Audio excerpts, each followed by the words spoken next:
Hello, friends from Five Reasons. Welcome back to our Marlins report. This time on Monday, after the whole celebration that we had here on Five Reasons about the Miami Heat winning the Eastern Conference Finals. Well deserved. And thank you for all your support and all your messages.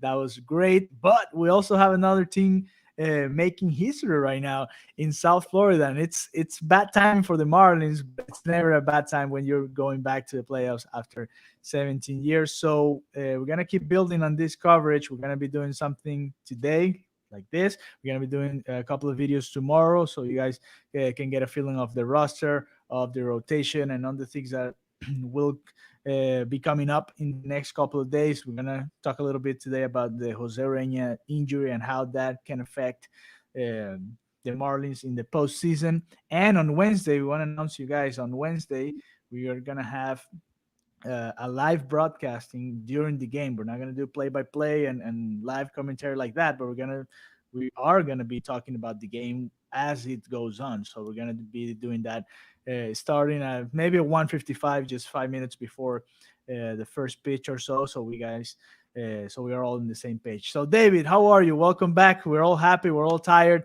It's been a long weekend of celebrations, and now we're back. The Miami Heat is where it's supposed to be, and now the Marlins are gonna face a very hard task, facing a very complex Chicago Cubs. So it's still very exciting to be back in the playoffs, and we know what happened the last time the Marlins faced the Cubs in the playoffs. That's right, man. Alejandro, thanks for having me. It's an exciting time to be a South Florida sports fan, right? I mean, this past weekend was wild, right? The Dolphins won on Thursday, the Marlins clinched on Friday, the Hurricanes dismantled the Seminoles on Saturday, and then obviously we had the capper with the Heat making into the NBA Finals last night. I mean, it's just been a wild ride. You know, it it's great that the Marlins are in, right? And we love it, but it's almost like, oh man, I wish they could have had the stage to themselves a little bit, right? It would have Mhm. been nice to see how the city would have come together, and because we know that this city is going to back a team that's successful, that's a winner. We've seen it in the past, and the Marlins are building towards that, and they're building towards being a sustainable winner. But again, it's just a great time. It's a great time to be a South Florida sports fan. It's a great time to be a Marlins fan, and we're going to continue to have all this great coverage here on Five Reasons for sure. Yes, yes. You were talking about building a team, and today you got the chance to listen a little bit to what Derek Jeter and Michael Hill were talking about, right? And I mean, this is their moment, right? They talked about rebuilding an entire franchise from the grounds up, which is not something Mhm. easy to do, and they are doing it. We're not gonna talk in past sense because we are still in the middle of a rebuilding process, and I mean, this let's be real, this was a 2 months season, so we still haven't seen the team playing constantly well for a longer period, and we'll see that next year, and hopefully that's the case. But what was the main message from them coming in that press conference, coming back to the playoffs for the first time in 17 years? Yeah, so I was in on Jeter's media availability, and his Hmm. his main point, I guess, is Yes. that they are proud to be where they are right now. He Jeter said that no team in baseball deserves it more than the Marlins. He didn't say that other teams didn't deserve it as much. He's like, other teams deserve it too, but no team deserves it more than the Marlins, right? And so very prideful, very, very happy for the players, the coaching staff, the organization as a whole. But he continued to say throughout that this is just step one. This is great, but they have to continue to be successful, right? He actually started his media availability by congratulating the Miami Heat, and saying, that good luck, and that he supports them. And if you think about what was going on at Dolphins practice today, Dolphins head coach Brian Flores was wearing a Miami Marlins cap today. So it's fun that all of these teams, all of these coaches, all of these organizations are supporting one another. I mean, we saw on Sunday Lewis Brinson was wearing the Vice jersey under his Marlins jersey. So it's great that these guys have galvanized around each other, and they're supporting each other as they're all moving into what's really an exciting time, right? And we've talked about that quite a bit. But for Jeter, he said this. He said, "This is a stepping stone for our organization. We want to make steady progress year in and year out." So it's all about sort of building on the successes that they've had. And this was something that Mattingly has been talking about since the beginning of the year, that they've been in the pennant race. And if you think about what happened to this team, obviously, the COVID outbreak changed everything, and then it forced them to lean on some of these young guys who we weren't sure if they were ready. They're calling up pitchers who had never pitched above AA in many of those cases, right? We saw Dan Castano get his first major league win on Sunday. He came out of the bullpen and he threw almost 7 innings and he was awesome, right? So it's so many examples like that. They had 21 rookies on the team this year. They had 18 different guys make their MLB debut. But Mattingly has said from the beginning that they were in a pennant race. And he said, once you get a taste of playing baseball like this, you never want to play meaningless baseball again. So, all of this, as Jeter said, as Mattingly has said, all of this has been positive for this organization, for the development of these young players. It's only going to help them move along. They've accelerated their timeline a little bit, right? Nobody expected them to be in the playoffs beyond they themselves, right? Mm-hmm. Saying why not us from the beginning. Michael Hill was the one that kind of came up with the why not us, and then Miguel Rojas kind of ran with it. But all of that and the sentiments, the party line from the organization is, we're excited, but this is just step one. Yeah, and that's part of the understanding what this could be a 2-year long process from this point on, because we know this team is maybe not ready for a World Series right now at this point, but it might be in a year from now. So, or a couple of years from now. You were talking about Danny Castaño's first win yesterday at Yankee Stadium. What a special first win for a young pitcher. And that came after bad news, right? Jose Ureña, who started that game, was hit very hard by a line drive, and sad news are he's gonna be out for the postseason, and we have to feel bad for him because he was the guy that stayed there, that gave us so many innings, that maybe he wasn't the most effective pitcher in the last couple of years. Yeah. But when things were very, very, very complicated, he was the guy that you knew he was going to be there in the rotation. He was the main stone of that rotation for a couple of years. And you have to give the guy credit. And now, you have to feel bad for him because he's not even going to be in the roster for the playoffs after all the effort that he's been giving the Marlins these last couple of years. Yeah, you definitely feel for Jose Ureña. Opening day starter, not this year, but I think he started the previous 2 opening days for the Marlins.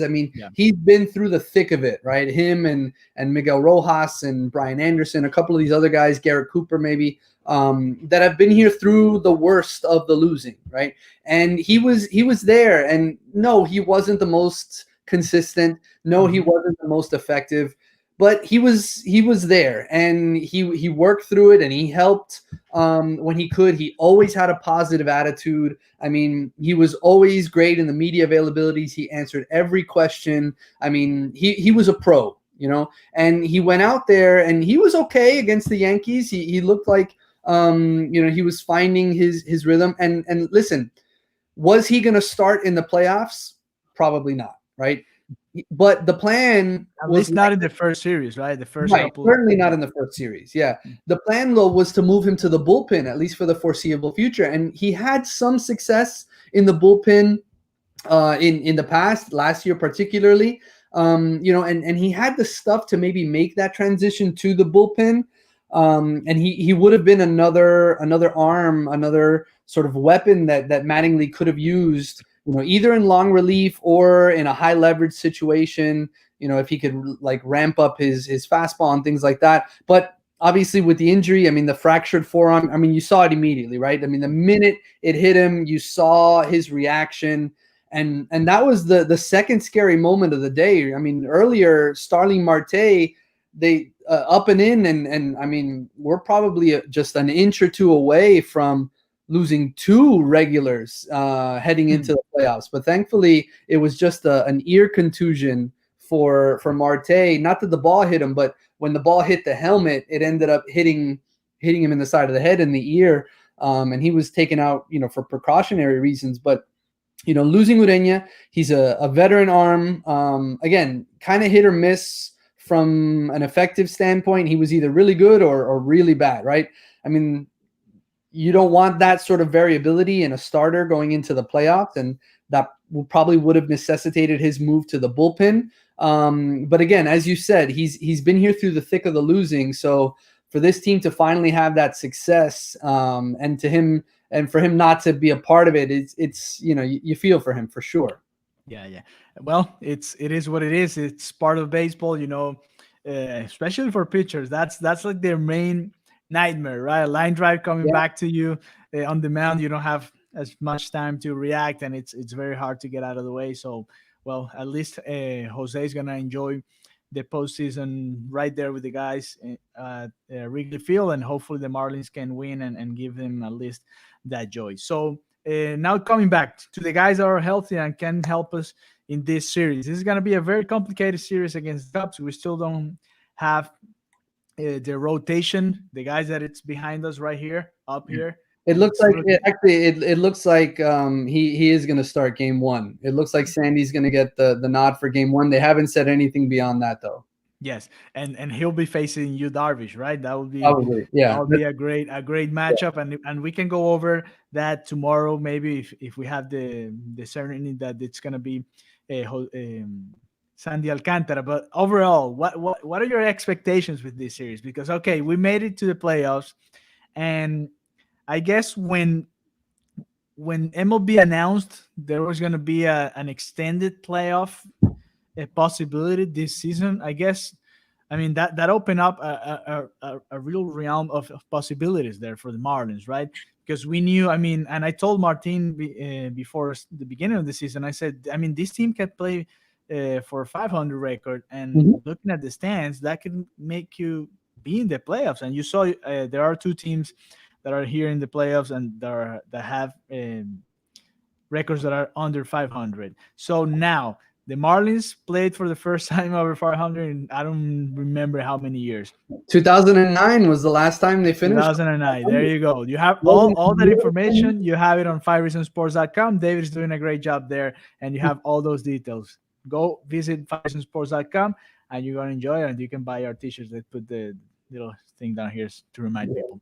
So, but what to expect really from this mini series, because it's a little bit better than the wildcard game. I definitely like this more than just playing one game. That to me it's a little unfair, especially after 162 games of really fighting your butts off to get to the postseason and then defining everything in 9 innings. I think this is a short series, but at least gives you a better feeling of which team is playing better or has played better, and whoever wins 2 out of 3, it's probably the best team. And the Marlins just beat the Yankees 2 out of 3 times, and that's very exciting.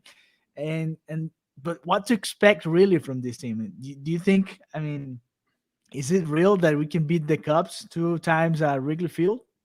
Listen, I wouldn't put it past this group to go into Wrigley Field and upset the Cubs 2 out of 3. Like I wouldn't put anything past this group at this point in time. Right? They're one of the most resilient teams, clearly in baseball this year, right? Because nobody got rocked as hard as the Marlins did to start the season. But just their resiliency throughout the year, whenever they needed a win, whenever they needed a bounce back, they got it, right? And once Sandy rejoined the rotation and he found his form, he elevated to, full-on ace level, right? And so in game one, in all likelihood, he's going to take the mound. And if he pitches the way that he pitched against the Yankees the other night, he's going to shut down a Cubs lineup that, listen, their offense is nothing to write home about, right? The strength for the Cubs is a similar strength to what the Marlins have. The strength for the Cubs is the front end of their rotation, right? Yu Darvish and Kyle Hendricks. So the key here is which starting pitcher is going to be able to control the other team's offense. And then the flip side to that is which one of these two offenses is going to scratch across a run or two early to put pressure on that opposing team. If the Marlins can get on base, right? I mean, I know that Darvish has a high strikeout number. He had 93 strikeouts this year in 76 innings. If they can get on base against him and use their speed, they could push across a run or two early. And if Sandy is working the way that he did the other night, the way that we've seen him pitch before, he can shut down any lineup. I mean, he shut down one of the most potent lineups in baseball in New York against the Yankees. And this Cubs team, they are, I'll tell you this right now, their batting average for the year is 220, which puts them at 27th in all of baseball, right? So a very low batting average. Their OPS is in the 20s as well. Their OPS is 705, and that puts them at 21 in baseball, right? So a bottom half offense, batting average, a bottom third offense. When you look at like their big players, the big names from their lineup, you're talking about Anthony Rizzo, Javier Baez, Chris Bryant. Yeah. None of those guys have had huge seasons offensively. So what to expect? You have to expect the pitching to take control. You're expecting low-scoring games throughout the series, games 1, 2, and 3 if it gets there. I mean, if the Marlins can get 5 runs, they're winning. I'll tell you that right now. If the Marlins can scratch across 5 runs in any of those games, they're going to win, because Chicago just doesn't put up those numbers. They have, they scored fewer runs for the year than the Marlins. Their strength was with the starting pitching. Yeah, for sure. And Sandy had that game at Yankee Stadium, and that was a must-win game for the Marlins. Yeah. That was the closest thing to a playoff game for him, and he did well, and the Marlins ended up winning that game. So that's a good comparison point there, because it's going to be very interesting. We're going to be doing, by the way, on Wednesday, we're going to be live again. I'm reminding you, around 1:55 p.m. just talking about this game. We're going to have all that information that David just gave you guys. We're going to be talking about the key points of the series, what to focus on, little things that Marlins can pick up on Darvish, who's great in regular season, but then when it comes to the postseason, it's a different situation. And it hasn't been only the Astros that year. It's been a continuous thing happening for Darvish in this type of games, but we know that he's a high strikeout pitcher, and the Marlins have been struggling a little bit in this type of the Marlins do swing. The Marlins do swing and miss a lot. So as long as they can lay off Darvish and Hendricks, if they can lay off those pitches that are off the strike zone, they'll be in business. So it's really, really important that they put the ball in play against these pitchers. Yeah, and hopefully they can do that. I mean, that's the key of their offense, right? They're not gonna just hit 20 bombs in the series. We know that's not gonna be the case, but we do have occasional power. We saw it, Gary Cooper, Aguilar, Alfaro. These guys can, even Brian Anderson. These guys can hit home runs in very specific moments, and that's gonna be key too. The Marlins have had those clutch moments during the season, the 2-out hits, their home runs at the right time, even the aggressive running. I know a lot of people talk about Monte Harrison getting picked, getting thrown out at third, the time run at Atlanta, but that's a learning process. That's a learning curve, and this team has been aggressive in the bases all year. And they have to keep that up against the Cubs. They're not going to be able to go station to station, not against this pitching staff. So once they get on base, they have to put that additional pressure not only on the pitcher but on the defense as well. That play that you're talking about, when Monte got thrown out at third, it took a perfect throw from Freddie Freeman, and you wonder should he have run in that spot? I think absolutely, because it took an amazing throw by Freeman and a great play by Dansby Swanson on the other end to receive it and to make the tag. Otherwise, again, they would have been in business. That's where this team separates itself, right? People talk about how, the negative 41 run differential, right? The Marlins shouldn't be a playoff team. Well, you know what? If you wipe away that 20 run loss in Atlanta, you're already moving this, the run differential in the right direction, right? And I understand, run differential and all that stuff would be great for 162 games, right?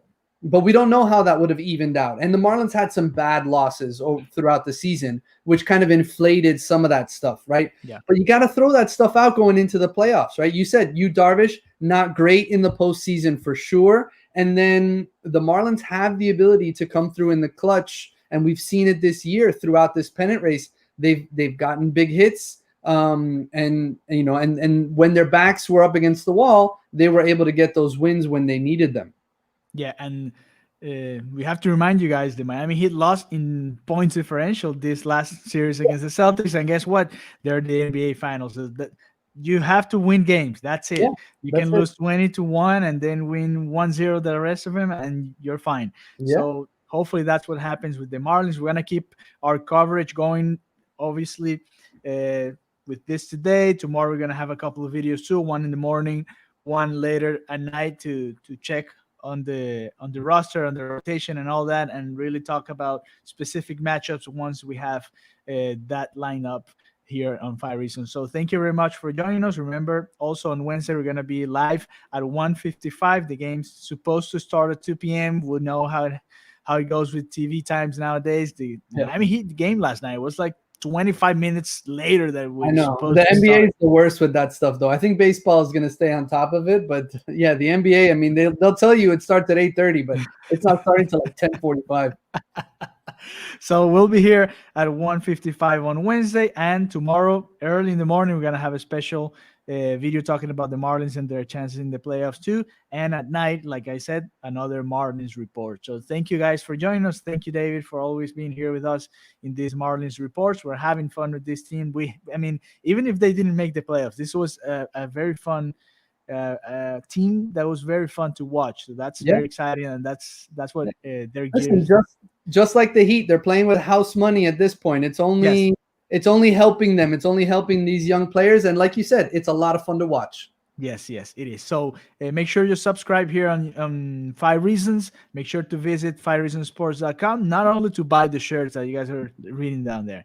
You can also read the articles that that David is writing there on the side. He's doing a great coverage of the Marlins. We have been paying attention since day one, even before day one, since the real spring training started. And then with the summer training, we've been there, and we're going to keep bringing you content about the Marlins, the Dolphins, the Miami Heat, the Canes, everybody. And right now it's about to start the Canes, the Six Ring Canes show. What's the name? The Six Ring Canes show. Yes, that's live. That's starting sometime soon here on Five Reasons. So thank you very much for joining us, and remember to subscribe and tell your friends that this is the channel where all the Miami teams get their fair coverage. Not ESPN, not ABC, none of that. Here on Five Reasons, you get the Miami Heat team's coverage that you deserve. So thank you very much for joining us, and we'll be back very soon with more Marlins content.